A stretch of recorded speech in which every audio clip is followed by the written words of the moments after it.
Hi, I'm Econ, Hi, I'm Debbie. and again, just another daily confession or daily. Let's make the world a better place. But today it's just about loving yourself, because I strongly believe that you can't love anything unless you love yourself. Because how the hell do you know what love is, unless the first thing that you ever encounter is yourself? So I don't know if that has anything to do with loving yourself, but you should just do it anyway, because just you're you, and that's how you're made. So you can either be miserable, change it, or be happy with yourself. It's really three options, I think. You can't go by what everybody says to you. You cannot judge yourself that way. They don't know you, they don't know what you've been through, and you look at yourself and you think about yourself. You're a survivor. That means you've gone through a lot, you've made it, you have good parts. You made mistakes. That doesn't define you. That is, you are not your mistakes.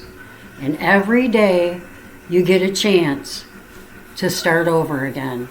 And there are people here that are accepting of pretty much everything. They want the world to be a better place. When I find them, I'll put them on my page and let you guys know. So, self-love. We've both been through a lot, we can tell you. We've survived, probably between the two of us, everything. For sure. And we're here. And we're learning to love ourselves. We don't love everything, but we're learning how to. And you'll never love yourself all the time. It's like you'll never be happy 100% of the time. You'll never be sad 100% of the time. Everything is fleeting. Everything passes. So when you're having that shitty day and you don't want to be here anymore, and you just think about the following day when it could be the day that changes the rest of your life. Do you know, there was a guy that jumped off a bridge. He didn't want to live anymore. He wanted the pain to stop. He survived. And they asked him what he was thinking and how he felt. And he said, the minute I let go of that bridge, I regretted my decision totally. And I'm so glad I survived. So 80% of people who don't die actually say that. I've tried to commit suicide 3 times, and every time I woke up and I was very, very happy that I was alive. it's one thing to think about it. And we know why, because you want the pain to stop. It does. It gets better. It stops. You just ask for someone. Just ask the air. I need someone to help me. And that help will come. And this is going to be probably an unorthodox thing to say, but if you're wanting to kill yourself and you're an addict and you use and you're not using and you can be comfortable and not kill yourself, just use that time. It's okay. And it's fine. I've been clean from opiates and alcohol, cocaine, pills for 18 months on the first of next month, 4 months without a cigarette. And I've relapsed with ice 5-6 times since in 18 months. You're still trying. Yeah, for sure, always. You can try again and again and again. The thing is to try. And don't beat yourself up. If you start to beat yourself up, stop using a bat. Use a pillow. That's good advice. I had a drug counselor in Florida. She always told me that, because I'm really hard on myself. I think that's why you got where you were. Probably. I never fit in ever, so that was pain. Sure. Watching everybody get along and stuff, and not knowing, being on the outside. See, I thought because back in the day it was like, to be a man you had to be tough and strong and not cry. So I thought I was gay growing up because I was sensitive and I cried a lot and I hurt and I felt people and I loved, and so I thought I was gay for a long time, and I drank and I got high to cover that up, and I slept with a lot of girls to prove that I wasn't gay. The stuff we do. And I know you said your mom is not the warmest person towards you either. No, You know? she still treats me like I'm a teenager. And I started using at 13, consistently and regularly. I was an addict by the time I was 15, full blown. Like, had a liquor cabinet in my closet. Couldn't sleep without alcohol. That's young. First cocaine use was 13. That's young. Ecstasy was 14. Shrooms were 15. First time. That's a lot of pain to be wanting to escape at that age. It's hard anyway. Well, and that's what I was taught. My parents were both nurses, so they were not a lot was known about addiction then. So it was like, here, take this, it'll stop the pain. We don't know that it's going to kill you later, but whatever. Okay. I'm gonna grab some drink. And I'm sure my mom had her best intent. She just wanted me to stop hurting, you know. Yeah. And I can It's see that. hurt. Yeah. But now she doesn't even acknowledge like the truth, though, and that's the hardest part. That would help you a lot. A lot. Yeah. Like, no one's perfect. And you guys, I mean, this is what I do. Like, it's literally, I do this all day. Like, I wake up and I do go around the city and do stuff. And I hope it fucking catches on. Hasn't yet. Sometimes doing something for somebody else when you don't feel good really, really helps. That's good to deal what you're doing. Not sometimes, all the time for me. That's really the only time I feel content or with my life is when I'm helping somebody else. I love being a dad for that. I mean, I get to be like a... And you're sensitive about you treat your son like a person. Yeah, absolutely. Not like a description somebody has made for every person, you know.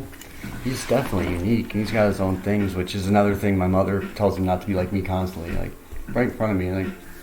Like he said he wanted to be like his dad one time, so I said something clever, whatever. And my mother both of them looked at him dead eye and said, "No, you don't. He's a fucking loser." And then I fought with them, and then they tried to take my kid for fighting with them. Oh my God, dude! That's what I'm going through almost fucking daily. Your son sees you at your best. And that's why he wants to be like you. Yeah. And then You're going to show him that you rose above everything, that you were imperfect, you went through so much.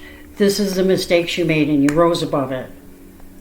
I hope so. Because he will come to you and say, why do they say that, Dad? He already did. He already knows.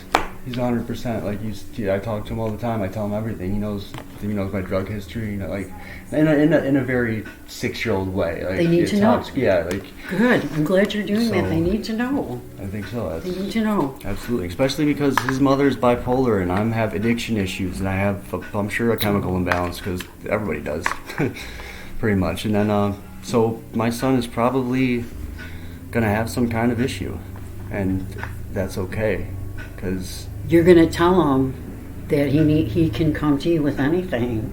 yes. Joanna can come to me with anything. I know she can. She tells me that all the time. She loves you so much. I love her. I knew we were imperfect, her father and I. I wanted her to have whatever we could, heart to heart. Realness. Because it's ugly outside. It's ugly. Yeah, and who wants to go in that ugly ass world and then come back home and feel like she can't, got anybody either? It sucks. My younger daughter, actually, they broke it up at school. It was junior high, but they had a suicide club, and it was the kids got together and talked about how they felt. Because of the name, it got broke up, but it was doing good for kids. Stupid. I know. I should have kept it. Yeah. Honestly say how you feel and not have somebody, stop being a baby or what. That shouldn't be a big deal. Oh, my mom told me this was a waste of time, that I should go make money. And then, yeah. The practical, I can't do it. I can't do anything just for strictly monetary gain. It doesn't make sense. you have to have a purpose. And when you, like what you're doing, giving and your attitude, what you need should come to you. I hope Because so. that's how it works. That's what I'm trying. I'm trusting the universe. That's how it works. And you know what I found out? I was in a band and we were going to be in a contest, and the prize was a recording contract. What'd you play? I sang in the band, but I played guitar and keyboard and flute. Okay.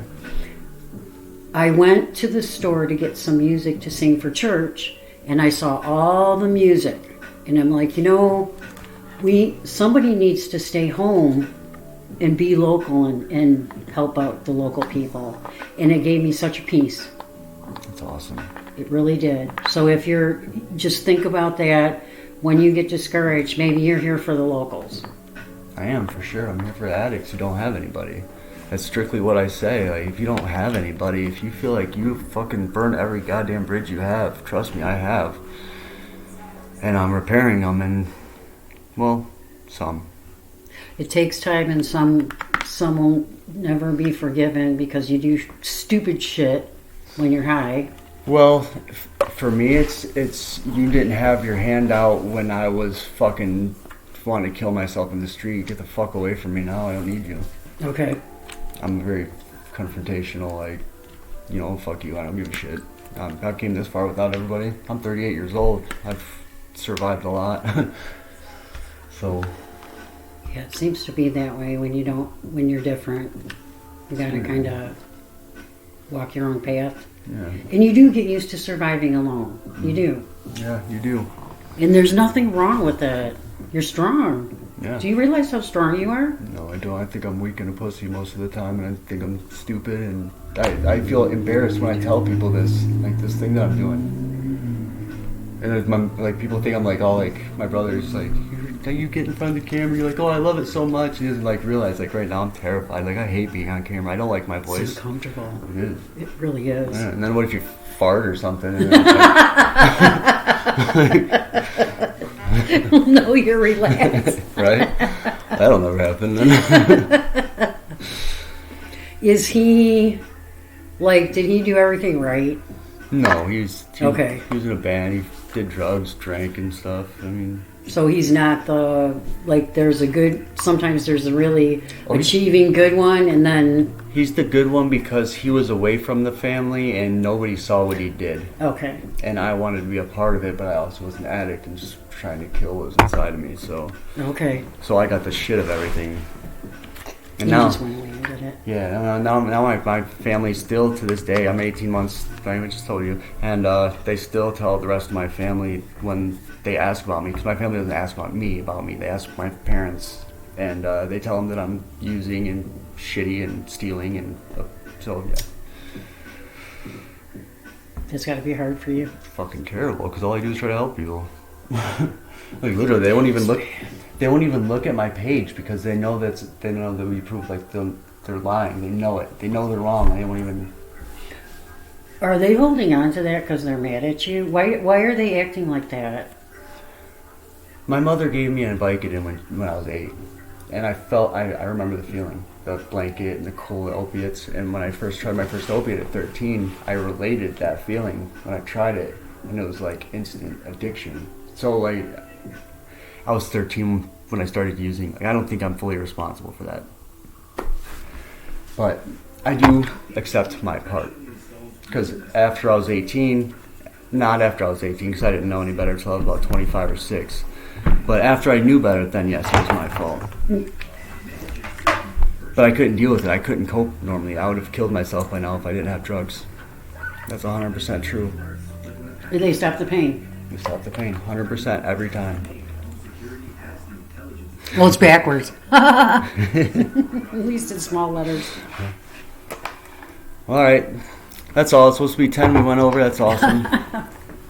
That was good. This is really hard. I'm scared of everything. Yeah, it's hard.